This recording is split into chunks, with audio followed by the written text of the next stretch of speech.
Good morning students. आज हम लोग समाज में लिंग भूमिका में चुनौतियों के अंतर्गत challenge in gender role in society ही टॉपिक है, जिसका लास्ट टॉपिक बचा हुआ है आज। इसके अंतर्गत लॉ एंड स्टेट का क्या रोल होता है, challenge in genders role in society के अंतर्गत लॉ एंड स्टेट का क्या रोल है, इसके बारे में अध्ययन करेंगे। इसके पहले समाज में लिंग भूमिका में चुनौतियों के अंतर्गत हम लोगों ने रिलीजन, फैमिली, कास्ट, कल्चर और मीडिया, इसके बारे में अध्ययन किया था। अब हम लॉ एंड स्टेट, कानून और राज्य का क्या रोल है समाज में लिंग और भूमिका में चुनौतियों को कम करने में, इसके बारे में अध्ययन करेंगे। भारत एक गणतंत्र साम्राज्य है और गणतंत्र, प्रजातंत्र, डेमोक्रेसी जो गवर्नमेंट होती है, उसमें स्टेट और कानून का एक बहुत बड़ा भूमिका होता है, महत्वपूर्ण भूमिका होता है। स्टेट, राज्य और कानून एक महत्वपूर्ण बिंदु होती है लोकतंत्र में, डेमोक्रेसी में। और ऐसे में राज्य और स्टेट के सामने बहुत सारी चुनौतियां होती हैं, बहुत सारे चैलेंज होते हैं जिनको पूरा करना होता है। और हर एक स्टेट और कानून जब तक पूरा नहीं करता तो अपने आप में वह पूर्ण समझा नहीं जाता। तो चैलेंज लॉ एंड स्टेट के अंतर्गत हम पढ़ेंगे। सबसे पहले देखेंगे कि कौन कौन सी चुनौतियां आज के समय में विद्यमान हैं। अगर तो सबसे बड़ी करप्शन है, इलिटरेसी है, पुअर्टी है, रिलीजन है, कल्चर है, और इसके बाद लैंग्वेज डिफरेंसेस है, और जो हमें पढ़ना है मुख्य रूप से आज, तो जेंडर डिफरेंसेस है। करप्शन, भ्रष्टाचार एक बहुत बड़ा मुद्दा किसी भी देश के सामने है। आज भारत की अगर बात करें, अपने देश की परिप्रेक्ष्य की बात करें, तो करप्शन के बारे में आपको पता ही है कि कितना बड़ा चैलेंज है देश के लिए, स्टेट के लिए। इलिटरेसी, साक्षरता, जो लिटरेसी है उसकी स्थिति भारत जब आजाद हुआ उस समय या भारत की आजादी के पहले बहुत ही बुरी कंडीशन थी। महिला परिप्रेक्ष्य में अगर हम बात करें तो मात्र 6% महिलाएं शिक्षित थी, जबकि आज ये रेशियो बढ़कर के लगभग 65, 64, 65% से ऊपर चला गया है। तो ये लिटरेसी है। पुअर्टी, अगर हम बात करें गरीबी, तो गरीबी भी एक बहुत बड़ा चैलेंज है। रिलीजन, धर्म को लेकर के जो भेदभाव है समाज में, हर एक समय पर देखने को मिलता भी है कि धर्म को लेकर के किस तरह से लोग आपस में लड़ते हैं।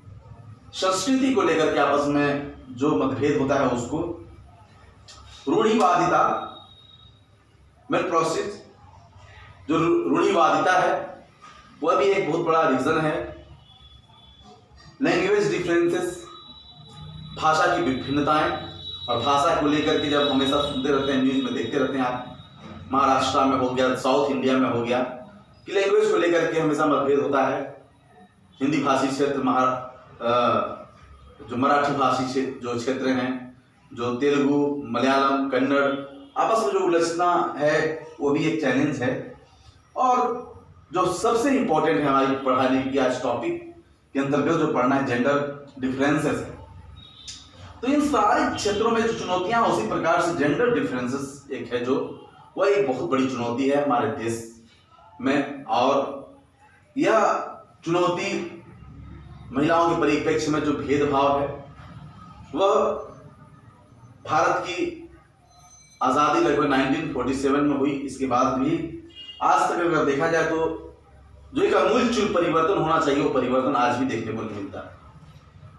ऐसा नहीं कह सकते कि बिल्कुल सुधार नहीं है, सुधार तो है, लेकिन एक जो परिवर्तन होना चाहिए, एक तरह से खत्म हो जाना चाहिए, जो एक सोच है जेंडर सोच, लैंगिकता को लेकर के सोच, लिंग की विभिन्नताओं को लेकर के सोच जो है वो खत्म हो जाना चाहिए, जो कि नहीं हुआ है।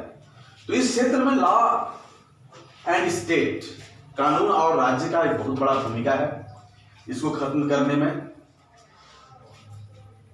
लॉ स्टेट की अगर हम बात करें तो आज से नहीं, इसको जानने के लिए सब शुरू से ही, प्राचीन काल से ही अगर हम बात करें तो उस समय से ही बहुत सारा समय बदलता गया, इसकी भूमिकाएं भी बदलती गई। तो इस परिप्रेक्ष्य में जानने से पहले हमें थोड़ा सा पुराने जाना होगा। अगर हम एक एक की बात करें तो सबसे पहले बौद्ध काल की अगर हम वैदिक काल की अगर हम बात करें, प्राचीन काल की अगर हम बात करें तो वैदिक काल में या उसके पहले समाज में स्त्रियों की दशा बहुत अच्छी थी। समाज में लैंगिक भेद इतना ज़्यादा नहीं था और उस समय जो राजा होते थे और जो वहाँ कानून होता था पूरा राजा के हाथ में होता था, राजा वंशानुगत होता था और स्त्रियों को उस समय समान अधिकार था। पुरुषों और महिलाओं को कोई भेदभाव नहीं था समाज में, दोनों को एक समान भाव से देखा जाता था और राजा ही सर्वेसर्वा होता था। जो केंद्रीय सत्ता होती थी स्वयं सम्राट के हाथ में होती थी।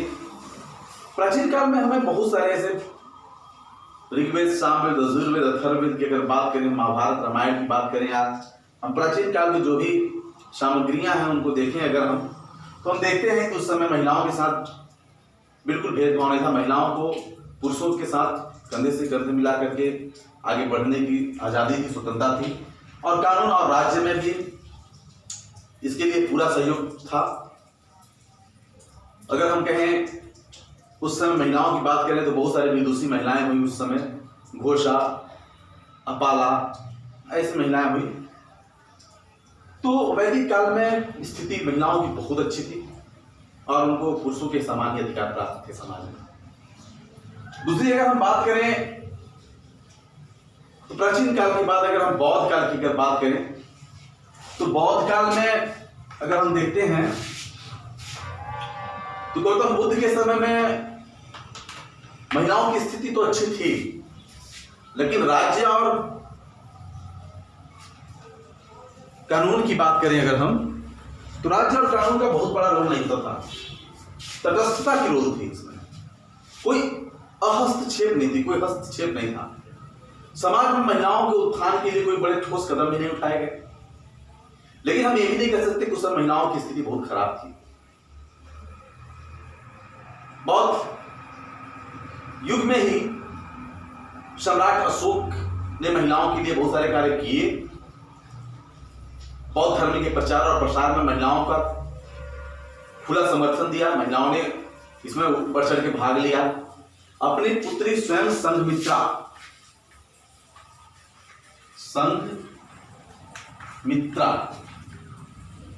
और महेंद्र, संघमित्रा और महेंद्र दोनों पुत्र थे। संघमित्रा उनकी पुत्री थी, महेंद्र उनका पुत्र था। इसको गौतम बुद्ध के बौद्ध धर्म के प्रचार के लिए सम्राट अशोक ने जिसको अपनाया था, जिस धर्म को, उसके प्रचार और प्रसार के लिए इसने इन दोनों को श्रीलंका भेजा। महिला होते हुए भी उस समय समझिए तो ये कह सकते हैं कि उस समय ऐसा नहीं था कि उनको आज़ादी नहीं थी आज़ादी, उनको पूरा सोच था और समाज में अगर हम कहें कि महिलाओं का बहुत अच्छा स्थान था तो कह सकते हैं था। लेकिन इसमें राज्य और कानून की बात करें तो कानून और राज्य तटस्थ था। इसके बाद अगर हम मध्यकाल की बात करें, मध्यकाल का जो पीरियड है, टाइम पीरियड है, वो लगभग मुस्लिम जो मुस्लिम काल था उस समय माना जाता है। और मुस्लिम शासन 1191 तराइन का युद्ध,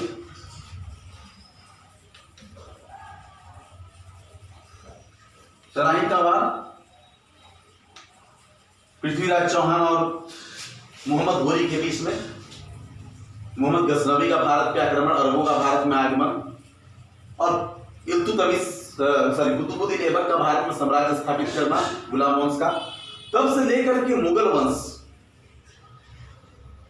1857 की पहली लड़ाई बहादुर शाह जफर तक के समय को हम मध्यकाल के रूप में देख सकते हैं। मुगल काल तक, गुलाम वंश से मुगल काल तक, ये जो टाइम पीरियड था मध्यकाल वाला, इस समय कानून व्यवस्था और स्टेट का जो रोल था बहुत ही लचर, बहुत ही दयनीय और बिल्कुल असंतोषजनक था।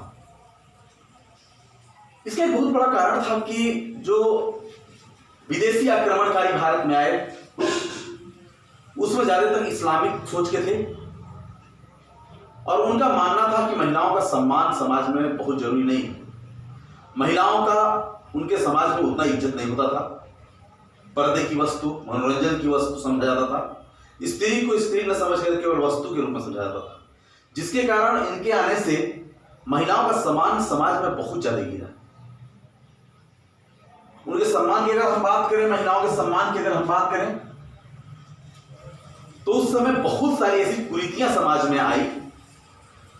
जो भी अरब देश से आए, वहां से उन लोगों का जो यहाँ पे आना हुआ और यहाँ के जो लोगों के साथ जो मेल जोल हुआ, तो यहाँ के लोगों के कल्चर में और उनके कल्चर में धरती और आसमान का अंतर था। उनका रहन सहन, खान पान, शारीरिक बनावट, फिजिकली उन लोगों का जो सोच था, मेंटली जो सोच था, फिजिकली जो उनका आकार था, वे और यहाँ के लोगों का, भारतीय लोगों का सोच बिल्कुल अलग था। यहाँ के लोग सात्विक विचारधारा के थे, धार्मिक विचारधारा के थे और आध्यात्मिक विचारधारा के लोग थे, जबकि वहां से जो लोग आए उनके अंदर कट्टरता, उनकी खुराफाती सोच, महिलाओं के प्रति सम्मान न करने की भावना, ये सारी चीजें समाज में देखने को मिला और यह सोच यहाँ के जनमानस पे भी पड़ा, यहाँ के लोगों पर भी पड़ा। और इस समय में उन लोगों ने महिलाओं के न शिक्षा के लिए कोई कार्य किए, न उनके उत्थान के लिए कोई कार्य किए। इसलिए कह सकते हैं कि इस समय जेंडर डिफरेंस सबसे ज्यादा था, बहुत ज्यादा था। लेकिन उस समय भी मकतब और मदरसे की व्यवस्था थी, जहां शिक्षा, एजुकेशन दिया जाता था। लेकिन इन जगहों पर एजुकेशन का प्रावधान मात्र उन्हीं लोगों के लिए था जो पुरुष थे, स्त्रियों के लिए नहीं था। अब आप सोचेंगे कि क्या स्त्रियां पढ़ाई नहीं करती थी, तो हम आपको कहें कि स्त्रियों को समाज में घूमने तक का अधिकार नहीं था। लेकिन इसके बावजूद भी जो बड़े घराने की महिलाएं थी, जो राज परिवार की महिलाएं थी, उन लोगों ने शिक्षा लिया। लेकिन उनके लिए भी शिक्षा जो थी, वो जो सम्राट होते थे, जो बादशाह होते थे या जो उच्च पद के कर्मचारी होते थे, वे अलग से उनके लिए व्यवस्था कराते थे एजुकेशन की।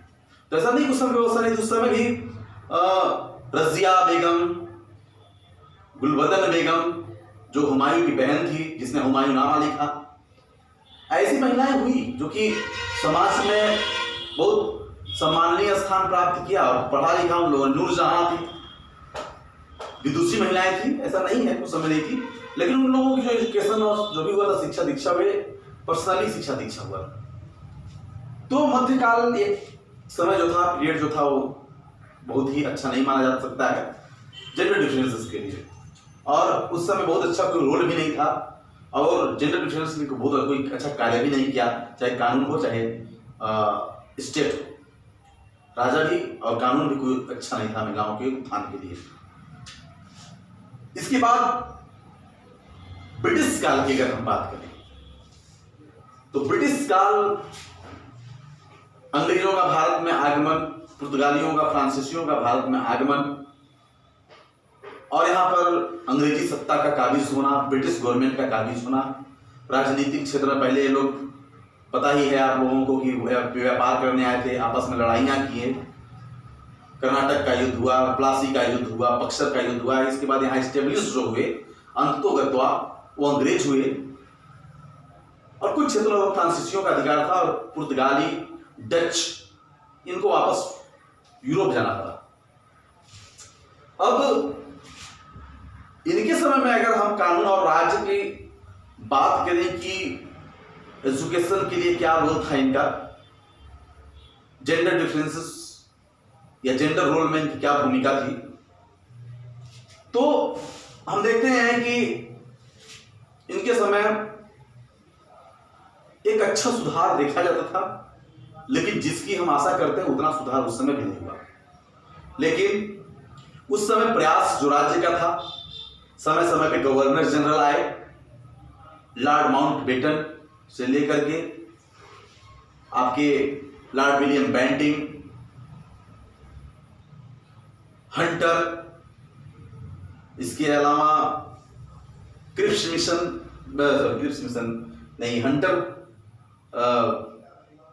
गवर्नर जनरल हंटर आया और लॉर्ड विलियम बेंटिंग आया, जिसने सती प्रथा, राजा राम मोहन राय के आग्रह पर सती प्रथा के लिए विशेष कानून बनाया, महिलाओं उत्थान के लिए, विधवा पुनर्विवाह के लिए प्रयास किया गया। तो इन लोगों ने महिला शिक्षा के लिए काफी प्रयास किया, कुछ लोगों ने। तो अंग्रेजों की एक अच्छी देन कह सकते हैं महिला उत्थान के लिए, जिसमें लॉर्ड विलियम बेंटिंग को हम कभी नहीं भूल सकते। उनका एक सराहनीय कार्य, जो समाज की सबसे बड़ी कुरीति थी, सती प्रथा, जिसको राजा राम मोहन राय के कहने पर उन्होंने खत्म किया, उसके लिए विशेष कानून बनाया, कठोर कानून बनाया। तो महिला उत्थान के लिए इस समय कार्य किए गए, लेकिन बहुत कहा जाए कि ज्यादा उत्थान तो नहीं, लेकिन इस समय जो लोग हुए, जो समाज सुधारक हुए, कुछ गवर्नर जनरल, सारे गवर्नर जनरल तो नहीं कह सकते, लेकिन कुछ गवर्नर जनरल, जिसमें मैंने बताया हंटर, लॉर्ड विलियम बेंटिंग,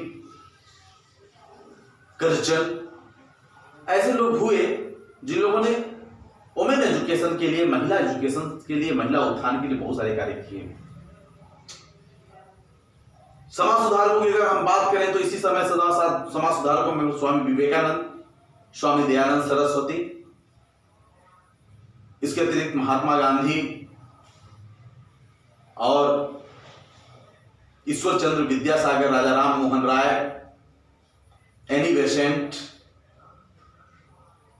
बहुत सारे ऐसे समाज सुधारक हुए जिन लोगों ने महिला उत्थान के लिए बढ़ चढ़ करके भाग लिया, और उन लोगों ने महिला उत्थान के लिए समाज में व्याप्त कुरीतियों को खत्म करके महिलाओं को एक सम्मानजनक की स्थिति को देने का महत्वपूर्ण कार्य किया, जिसमें सती प्रथा, बाल विवाह, महिला उत्पीड़न से संबंधित सती प्रथा, इन सब को खत्म करने में और विधवाओं को सम्मानजनक जीवन जीने के लिए विधवा पुनर्विवाह आदि से संबंधित बहुत सारे कार्य किए इन लोगों ने। तो हम ये कह सकते हैं कि इन लोगों का एक अहम रोल रहा समाज में। तो ब्रिटिश रूल और रेगुलेशन और स्टेट रोल अगर हम बोलें तो इनका स्टेट का रोल काफी सराहनीय था, लेकिन जो परिवर्तन होना चाहिए वो परिवर्तन फिर भी देखने को नहीं मिलता। तो जेंडर रोल में था, लेकिन अब हम नेक्स्ट पॉइंट में अगर हम देखें, आधुनिक समय में जो मॉडर्न जो समय था, पीरियड था, उसमें अगर हम देखें तो जेंडर रोल में लिंग विभेद के संबंध में जो कार्य थे वे बहुत ही सराहनीय कार्य हुए हैं। अभी तक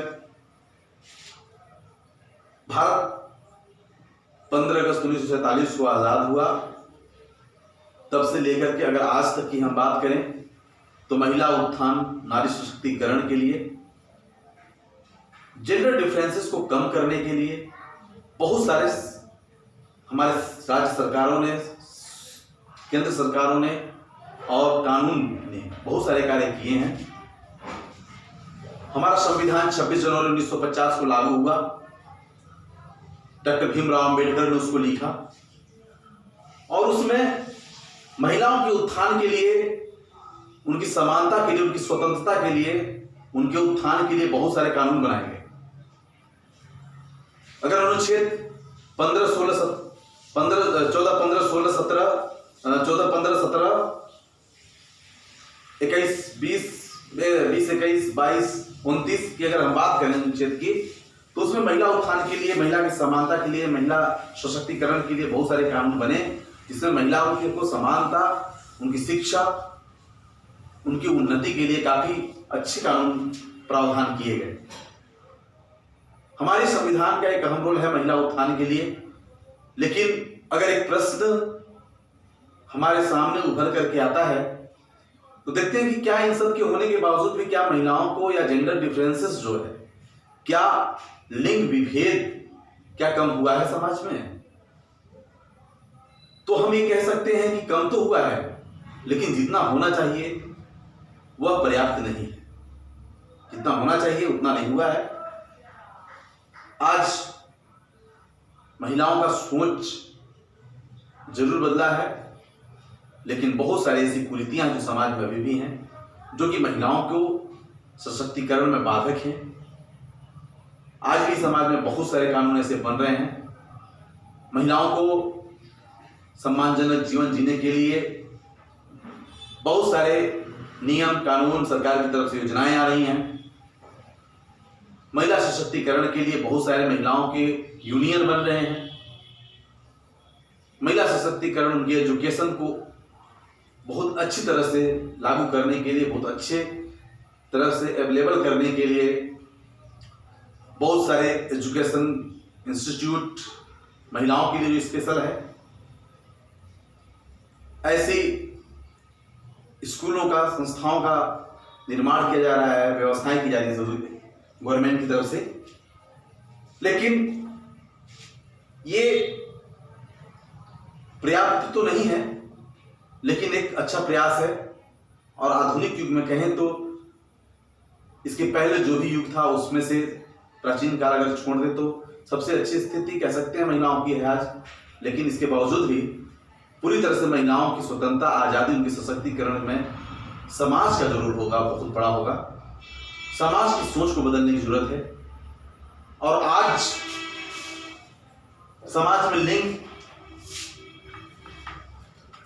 से संबंधित भूमिका में चुनौतियां के अंतर्गत आज ये टॉपिक खत्म होता है, जिसमें हम लोगों ने family role, religion role, society role, caste role, culture role, media role और लॉ एंड स्टेट रोल, इतने रोल्स देखे कि क्या समाज में लिंग भूमिकाओं में चुनौतियां क्या क्या हैं और उन चुनौतियों को खत्म करने में सब किस तरह से अपनी भूमिका निभाते हैं। इसको हम लोगों ने पिछले कम से कम 5-6 क्लास से लेक्चर से हम लोगों ने इसको देखा। अब वो नेक्स्ट टॉपिक नेक्स्ट क्लास से हम लेंगे।